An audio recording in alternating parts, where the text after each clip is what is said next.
सवाल ये है कि ज़्यादातर लोग क्यों नहीं बना पाते अपनी पहचान? क्या उसका कारण आपको पता है? मैं आपको कुछ चीज़ें बताता, जरा देखना कि ये गलती हम तो नहीं कर रहे। समझो क्या होता है। पहला, उनके पास कोई विजन गोल मुझे बनाना ही नहीं है। मैं लास्ट टाइम आपको पता है एक यूट्यूब के ऊपर एक बंदा है रवि गुप्ता, उसके बारे में मैंने आपको बताया था। वो बंदा बोलता है कि यार ट्रेनर जो होते हैं ना जिम में, तो वो जब जिम करने वाले लोग होते हैं तो उनको मारते हैं, उनको नेगेटिव बोलते हैं कि तू नहीं कर सकता, तेरे से नहीं हो सकता। तो लोगों को थोड़ा जोश आता है, लोग एक्स्ट्रा करते हैं। बोलता मैं जाता हूं, मेरे को बोला कि तेरे से नहीं होगा, तो मैं जोश में आके ज्यादा नहीं करता, मैंने मान लिया मेरे से नहीं होगा। ये 4 साल से जिम का ट्रेनर है, ये बोल रहा है मेरे से नहीं होगा तो नहीं होगा, मेरे अंदर कुछ तो ऐसा देखा होगा उसने, मैं मान लेता। तो अधिकतर लोग पता है मान लेते हैं मेरे अंदर कोई टैलेंट ही नहीं है, मेरे अंदर कोई स्किल ही नहीं है, मैं कर ही नहीं सकता, और इसके लिए वो कभी सोचते ही नहीं। आप जरा पूछना अपने नियर डियर फ्रेंड से, यार मर्सिडीज गाड़ी कैसी रहेगी यार अगर परचेस करें, पता है क्या बोलेगा? अरे अपने लिए थोड़ी है। अभी को पूछ के देखो। आप खाली जस्ट बोलना यार लाइफ में यार कम से कम ना 100 करोड़ का एक घर बनाना है। क्या करेगा इतना बड़ा घर बना के?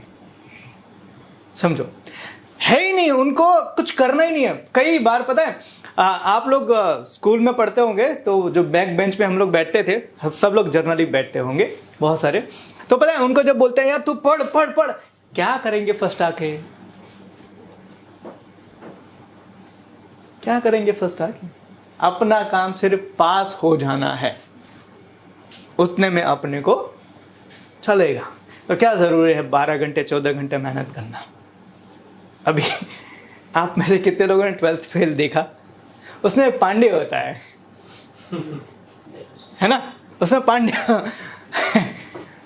उसके पापा को वो बार बार फोन करके क्या बोलता है? पापा इस बार नहीं, अगले बार कर लेंगे यार, पक्का कर लेंगे। और करता क्या?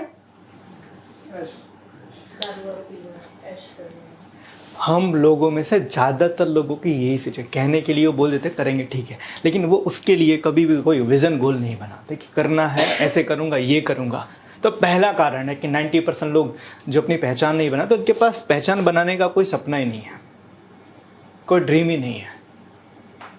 और कहते ना, आपको अपनी लाइफ में कुछ बड़ा करने के लिए आपके पास एक लक्ष्य होना जरूरी है। अभी मैं ना एक बहुत अच्छी किताब पढ़ रहा हूँ, रेज ऑन योर सैलरी, बहुत बढ़िया किताब है, नेपोलियन हिल का।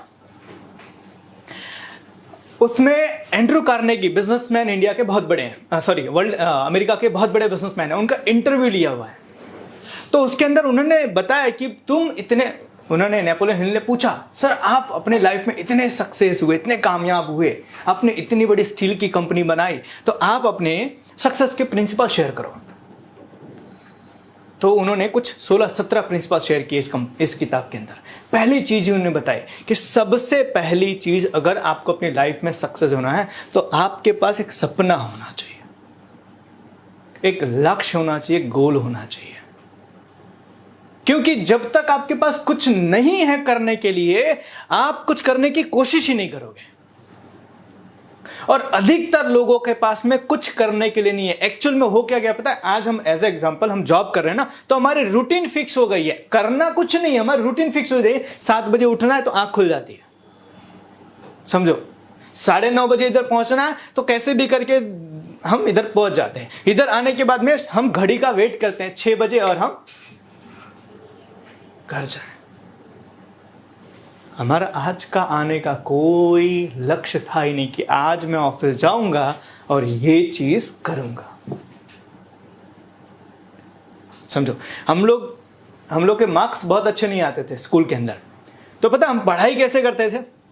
2 घंटे पढ़ना है बस, 2 घंटे पढ़ना नहीं है, घड़ी का देखा 6 बजे बैठना, 8 बजे उठ जाना। उस बीच में कुछ भी, कभी हम जाते थे चाय लाने के लिए, कभी जाते थे कुरकुरे लाने के लिए, कभी है ना थोड़ा बहुत काम कर लेते तो थोड़ा पढ़ लेते। एक्चुअल में 2 घंटे हमने स्पेंड किए, पढ़ाई नहीं की, हमने 2 घंटे स्पेंड किया और हमें ऐसा लगता था कि मैंने ये पढ़ाई की।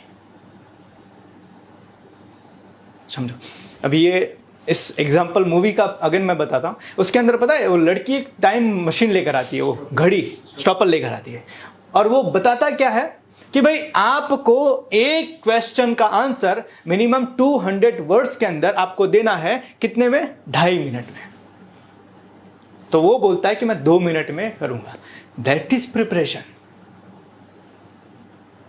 इतने क्वेश्चन आएंगे, इतना समय मेरे पास में है, एक क्वेश्चन के लिए मुझे इतना समय मैक्सिमम देना है, उसके हिसाब से प्रिपरेशन करो।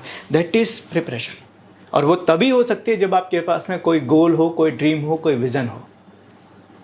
आज हम बहुत सारे कॉलेजेस के अंदर, बहुत सारे स्कूल में जब हम सेमिनार्स करते हैं ना, पूछते हैं बच्चों को, आप बीकॉम क्यों कर रहे हो?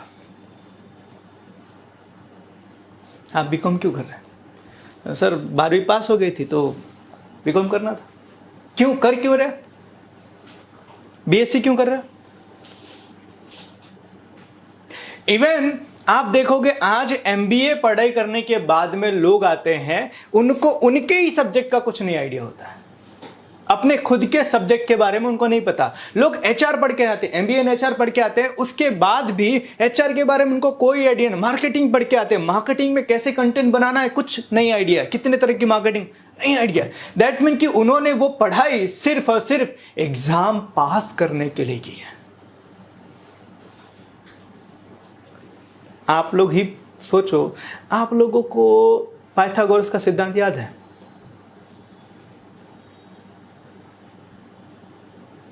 समझो क्यों? क्योंकि हमें यह बताया गया था ये 12 नंबर का या 8 नंबर का आता है, पढ़ लो तो तुम्हारा 12 नंबर या 8 नंबर फिक्स है। हमने रट्टा मार लिया, खाली हमने वहां देखा क्वेश्चन में पाइथागोरस का सिद्धांत सिद्ध करो, बस हमने वो जो रटा था दर दर दर दर कंप्लीट। सर मेरा 12 मार्क्स तो इसमें फिक्स। ऐसी कितनी सारी चीजें, डायरेक्ट इनडायरेक्ट, एक्टिव पैसिव, हमने उस टाइम पे खाली पढ़ा। आज याद है? थोड़ा बहुत याद है, समझना। तो कई बार हमारे लाइफ का कोई गोल या ड्रीम ना होने के कारण हम अपनी खुद की कोई आइडेंटिटी नहीं बना पाते। एज एग्जांपल मानो आज कितने लोगों के स्ट्रगल स्टोरी हम सुनते हैं जो अपनी लाइफ में सक्सेस हुए, किसी भी कामयाब इंसान के लिए। अभी रिसेंटली आप देखोगे ना, ये Remo D'Souza, one of the best choreographer in Bollywood, उसकी स्टोरी देखो। वो एक बैक डांसर था, एंड जब वो बैक डांसर था ना, तो उस टाइम पे उसका मैंने एक इंटरव्यू देखा था। बताया जब मैं बैक डांसर था तब मुझे ऐसा लगता था कि मुझे नहीं, ये कोरियोग्राफी मुझे करनी है, and that's why he choose choreography.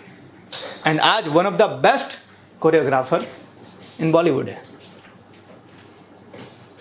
समझो, हर इंसान की खुद की। आप प्रभुदेवा की आप स्टोरी सुनो, बंदा रेडियो के ऊपर गाने आते थे, उसके ऊपर नाइट में सब सो जाते थे ना, नाइट में सब सो जाते थे, रात में 1 बजे 2 बजे वो किचन में जाके उस रेडियो के गाने के ऊपर प्रैक्टिस करता था। क्यों? क्योंकि उसको डांसर बनना था। समझो, जाकिर हुसैन कौन है? बाल काटने,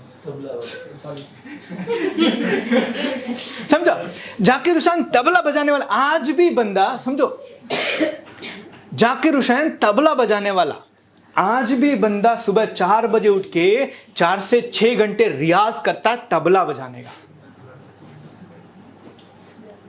4 से 6 घंटे वो रियाज करता है तबला बजाने का, एंड दैट्स व्हाई आज one of the best tabla बजाने वाला है। समझो, तो ये सब लोग, पता है, आप समझो, लता मंगेशकर आज भी गाने गाती है, अपने चप्पल निकाल के गाती है, क्योंकि उसने गाना नहीं, उसने गाने को पूजा है। हम पूजा करते हैं जिस तरीके से भगवान की, उस तरीके से वो माता सरस्वती की पूजा करती है, ये समझ के कि मैं जो गा रही हूं ना, वो माता सरस्वती मेरे अंदर या मेरे कंठ में विराजमान है। सबका एक ड्रीम था, सबका एक सपना था, और जिसका सपना होता है ना, वही लाइफ में कुछ ग्रो करता है। हम 12th फेल मूवी देख रहे थे ना, तो उसके अंदर वो आपने देखा होगा, एक डीसीपी होता है, डीएसपी, दुष्यंत कुमार। चीटिंग छोड़नी पड़ेगी, और वही उसका सपना बन जाता है। मुझे इनकी तरह बनना है। क्यों? क्योंकि उसको एक चीज समझ में आ जाती है, अगर पावर सही इंसान के हाथ में हो तो पूरी दुनिया बदली जा सकती है। तो ज्यादातर 90% या 95% ले लो, उनके पास सबसे पहली चीज जो नहीं होती है वो है कोई गोल या कोई विजन नहीं होता अपनी पहचान बनाने के लिए। आज स्टूडेंट को पूछो आप क्यों MBA कर रहे हो? सर एक अच्छी नौकरी मिल जाए। आप क्यों इस कंपनी में नौकरी करना चाहते हो? क्योंकि एक अच्छी सुंदर लड़की से शादी हो जाए। पर्पस नहीं है। तो पहली चीज